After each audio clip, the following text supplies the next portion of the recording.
So the first question is from a 60-year-old woman who is recently retired. And she says that with the help of listening to It's Not About the Alcohol podcast, she has been able to successfully move the needle on her drinking. She's down to 3 to 4 nights a week, 1 to 2 drinks at a time.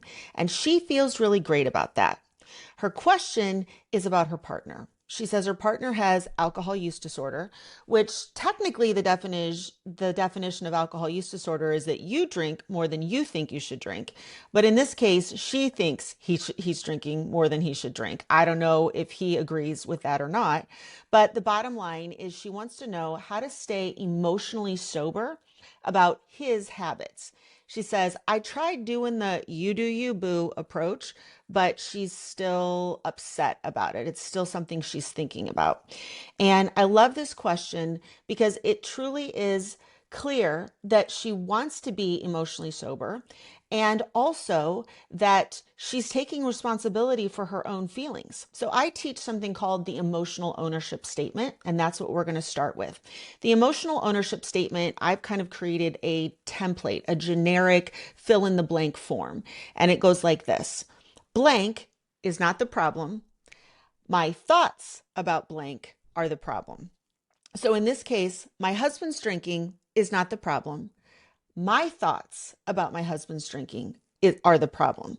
And that is so true. And you really can't move any farther with emotional sobriety until you understand that how much that man is drinking is not actually causing you emotional distress.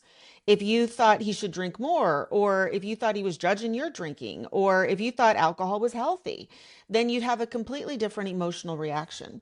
So it looks like you've already done the first major important step, which is to say, I am bothered. I am bothering myself with the stories of how much she drinks. And so there really are two questions here for you to ask yourself. Number one, what needs do you have that are not being met? So, what is it that you want that you think that if he drank less, you would get? All right, so there's a belief here. A belief is if A, then B. And what we want to do is break that because in your mind at this point, you think that you have a need and it's his responsibility to meet it.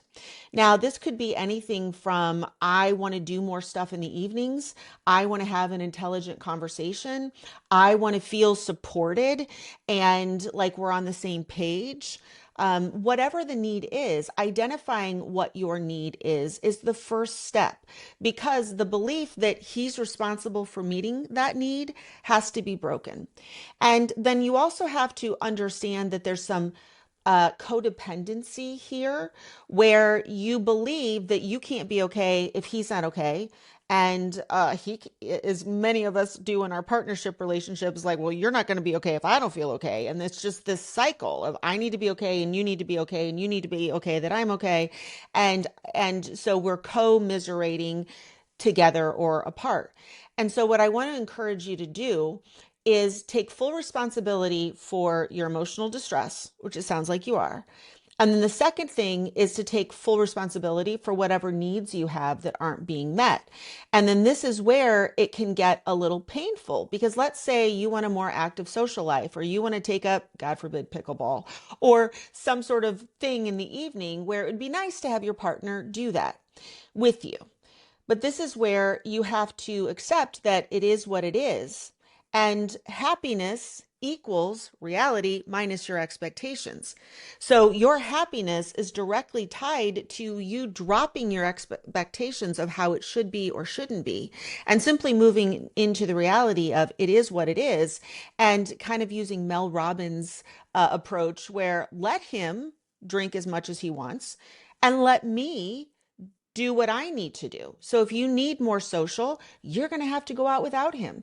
If you need more intelligent, interesting conversations, then you might have to find that in another relationship.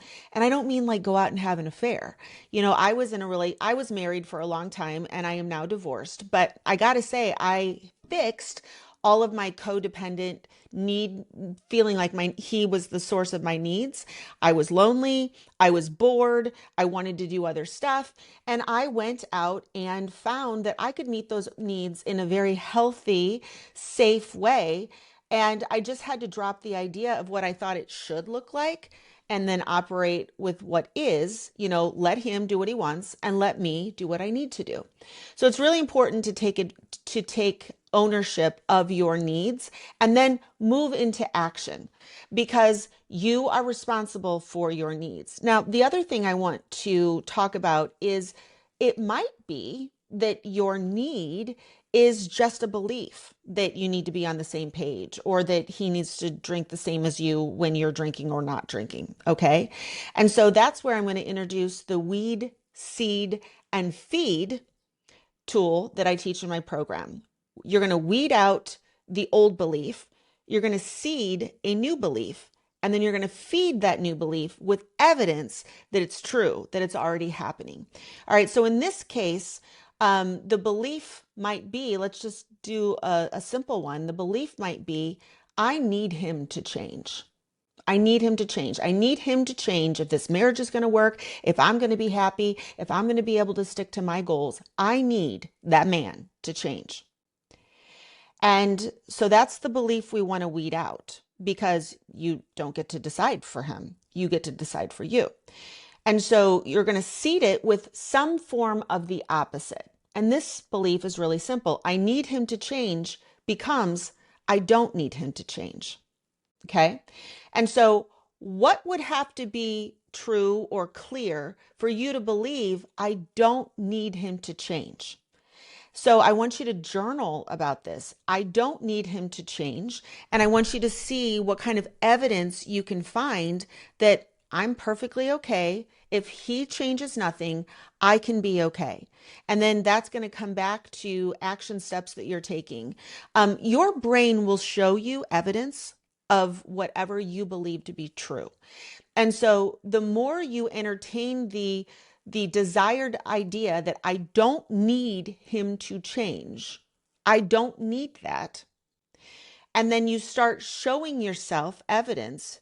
I don't need him to change because I signed up for this group, or I'm taking a walk by myself, or I'm perfectly capable of controlling my drinking. I don't know what prompted this, what's behind your need for him to change. But I will tell you that if you believe that you are not going to be able to sustain your new drinking habits if he's still drinking, that's something that you're going to want to pay attention to.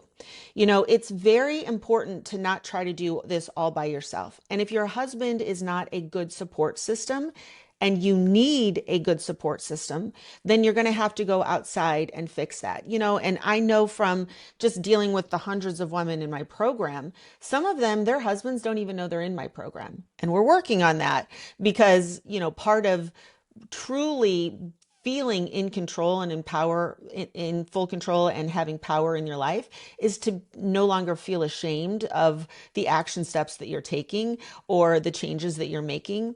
I know in my program, my goal for women over the course of the year is to be as proud of being in this program as you would be of like, hey, I needed to lose 50 pounds and I joined Weight Watchers, or I started Ozempic, or I joined a walking club and started, taking actions to lose the weight.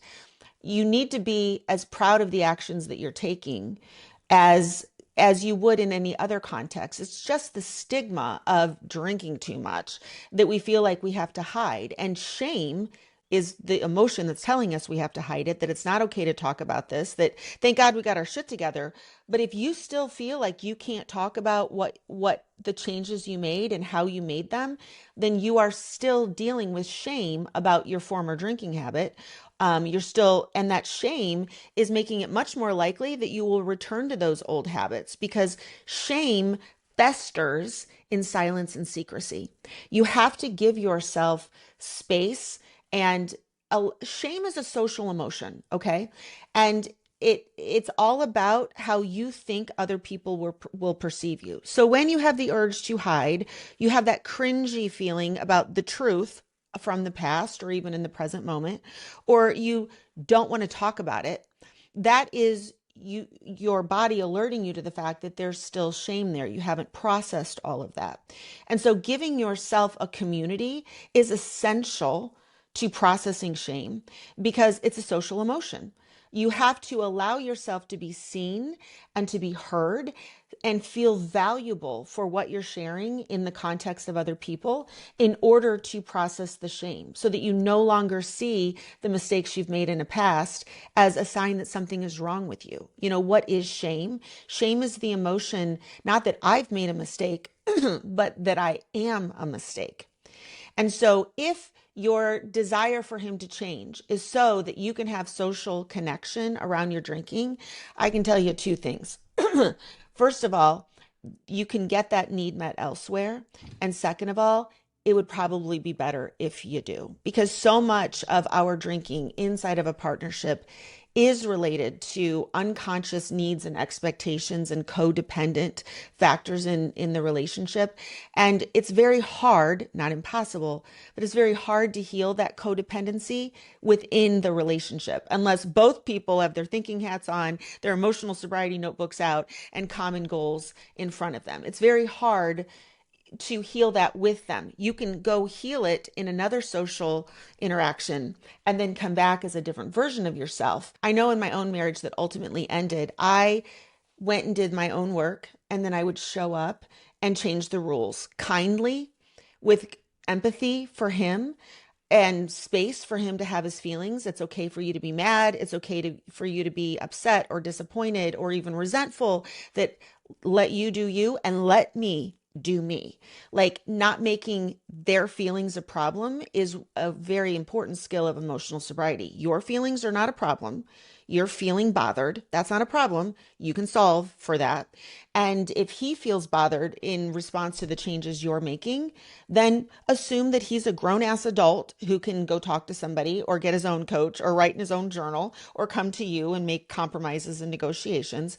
Like, I think one of the best ways to heal a relationship is to assume that it's possible and to assume that the other person is capable of learning whatever they need to learn. They're capable of feeling difficult feelings and controlling for their behavior. They're capable of feeling and processing and growing just like you are. And when you see that, if you set the expectation that I know you are where you are, and that's not real hot or sexy, and it's bothering me, but I believe that I can change. I believe that you can change, and I'm going to give you the space to do it without my needy graspiness that we have to be on the same page the whole entire time. All right. So I hope this is helping. Let's make sure that I'm covering everything. So the bottom line that I pulled out of your share was that you're feeling bothered and you don't want to feel bothered. And you recognize that you can't change his drinking. And so I'll just leave you with these questions. Some of my favorite questions is, how do I want to feel about the way he drinks? And what would I need to be thinking? Literally, the words in your head. What would I need to be thinking about the way he drinks that would create a different feeling in my body? And then what actions do I need to take to support that way of thinking, which would drive that way of feeling? Okay. So like in your head, you might believe that, well, he'll change when he wants to change and I'm not going to worry about it. He's happy doing what he's doing and it's none of my business how much he drinks. So what words in your head would you need to be thinking in order to feel unbothered, to feel acceptance, to feel peace, to feel calm, to feel power in your own ability to take care of your own needs? The ultimate goal in this situation is the bullseye on the tree is how you want to feel about the way that it is. And if you solve for the way you want to feel instead of the external circumstances about the way things look, so that you think that that picture, that set of conditions, that's how I will feel better. No, you can skip that part. How do you want to feel? What would you need to be thinking in this present moment to feel, again, peaceful, accepting, and powerful? All right. I hope that helps.